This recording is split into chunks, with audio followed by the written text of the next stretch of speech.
A truly visionary review. So I asked the panel, what do you think of this prediction of a decentralized, multi-located zoo? Can we imagine any of your zoos, the Buffalo Zoo or any other zoo, becoming morphed into a situation where you're located in more than one space? Ken Shapiro. Yes, I want to thank Eric for that talk. I thought that if I was a instructor grading the project that Michael Noonan asked us to do, I thought you got the first A. So I want to thank you. As John Coe mentioned, I think the theme of blurring boundaries, blurring categories, a more open-ended kind of structure, I think it's the opposite of the metaphor of the early zoo, which was the concrete wall. I mean, we're taking down the wall in the most metaphoric way. The other more minor point, but the idea of blurring the zoo/museum boundary, I think, is excellent, and bringing in the historical context, which allows you access to the political context, I think, is great. I wanted to, you may not be aware that there is a group out in LA that has started a American Museum of Animals, which is not a natural history museum, but a human culture animal museum. And I think, you know, talking with them and giving them some of your ideas would be very helpful for both of you. Ron Kagan. I think one of the things we've talked about quite a bit is the significance of a collection of animals. And as you know, I'm not necessarily convinced that's the right word we should continue with, but nevertheless, the concept. And the reality is that there are lots of places that are museum-like that actually are not based on collections. And so on the one hand, I think Keith's point about how important it is to connect with living things is absolutely on target. I think we all feel that. On the other hand, I think you can get at it at different ways, and Eric has just raised a lot of these, whether it's through art or theatrics or technology or many other things. And I really think we need to try to keep an open mind about this issue of just how many living things we need in order to effectively accomplish the overall mission of zoos, even as they're evolving. That segues right into a question that came from the audience. What is the role, how do you react to the suggestion that future zoos will include increasing numbers of non-living animals? One of the questions from the audience and Eric's suggestion is that there'll be a mixture of dead and plasticine and living, all in some themed lessons. Jeff. I'd like to actually amplify that question a little bit. I don't have a response, but I've been pondering that since the talk we just heard. And one of the things I'm wondering about is, I can easily see if you're going to include, say, fossils in a zoo with living animals as being quite non-problematic. But I'm wondering on some level, is there a risk if, and please respond to this because I don't know, if you're displaying living animals along with the bones of extant species, on some level, subconsciously perhaps, would you be encouraging the commodification of the zoo animals in a sense that says, we don't really need them alive, we just need like the hard tissue bits? And I don't know that we would, but I'd just like to give some thought to that. Jeff Bonner. Well, just, I'd really like Keith to talk to a couple of these things, but in terms of culture, St. Louis is now the second largest holder of Robert Bateman originals as well as prints. So, you know, we're kind of, a lot of what Eric says is presaged, you know, by some of the activities are rewilding in Forest Park, which I just have to say is larger than Central Park, because that's what we have to say if we're from St. Louis. But if Keith could kind of, he sort of glossed past the fabulous recreational component. We saw one slide of those two young ladies walking across a bridge, but also you know, in terms of like the sort of the kayaking experience, which is back to nature. And then secondly, you know, back to your point, I don't think there's anything wrong with animated dinosaurs. Ron does them too. I've done them before. I'm not sure that I'd like to do animated elephants. So I'm so glad you brought up amusement because, you know, that is so often stated as the first mission of zoos, at least in the past. And they surely still continue to play that role and doubtless will continue. Keith Winston. Well, I want to thank you. I want to touch those, but I also want to touch those in a context. There's a distinct difference between, I'm going to use the words, living collection and a non-living collection. A living collection is unpredictable. And that is a key thing. Every time you visit, it's different. You never know what's going to happen. It interacts with you. There's no non-living collection that does that, right? So you know, when I really loved your talk, and I thought it was really thought-provoking.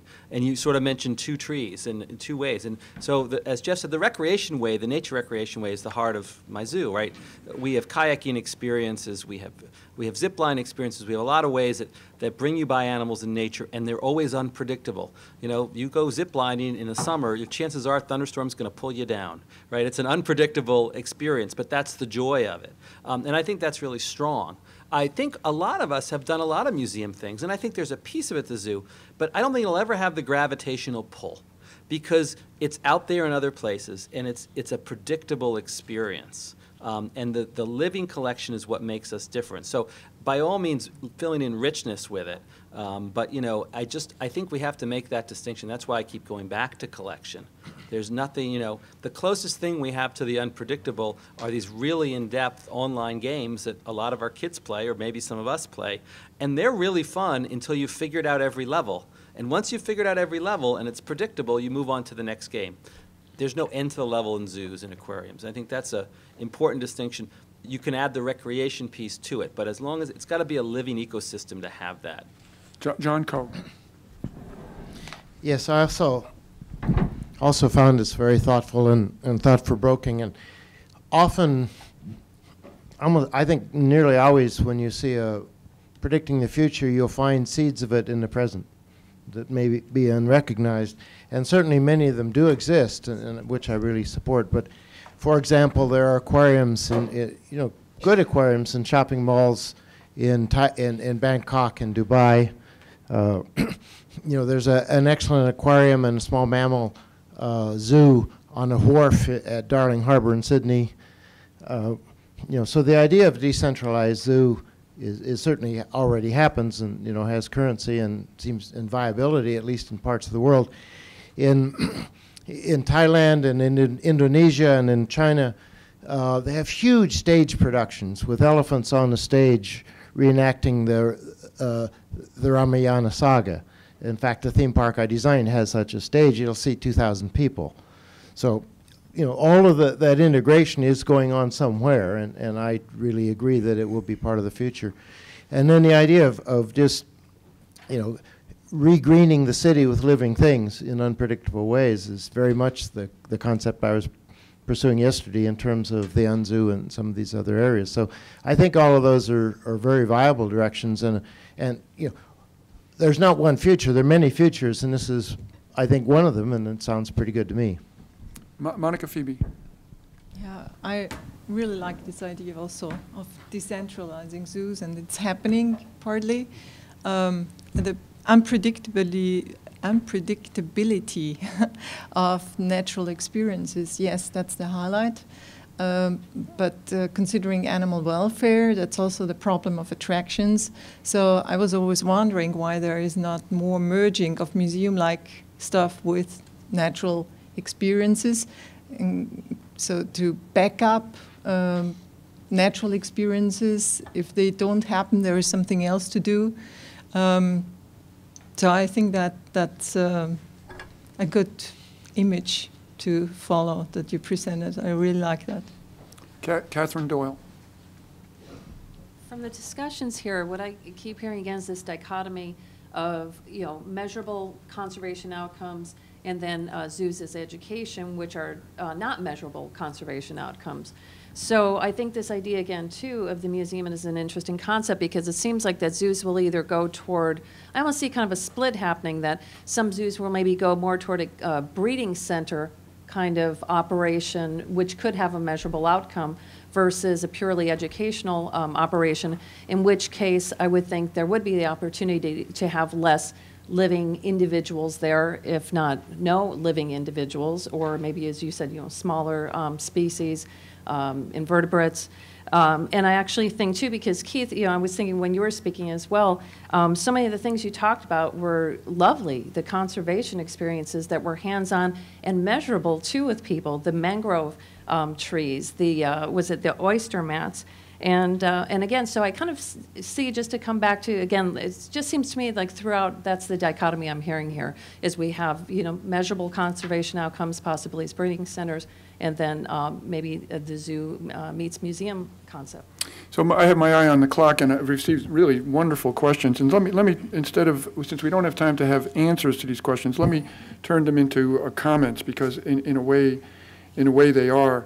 One comment focuses on the importance of including gardens and botanical collections into the mix, that the zoo, and zoos have in fact already morphed into doing that, not just being displays of animals, but being displays of life, including plant life.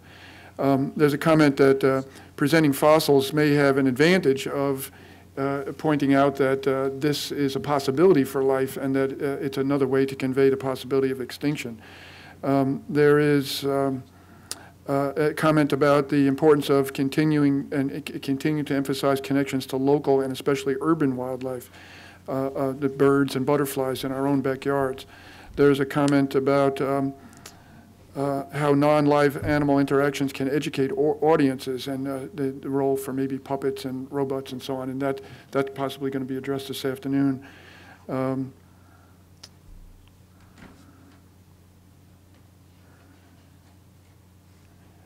There is a comment here really endorsing the idea of mixing inanimate as well as animate together. There is a comment that says Eric Trump's vision is wonderful, and it should be in 10 years, not 100 years. So that's good, and I think we'll all endorse that plan.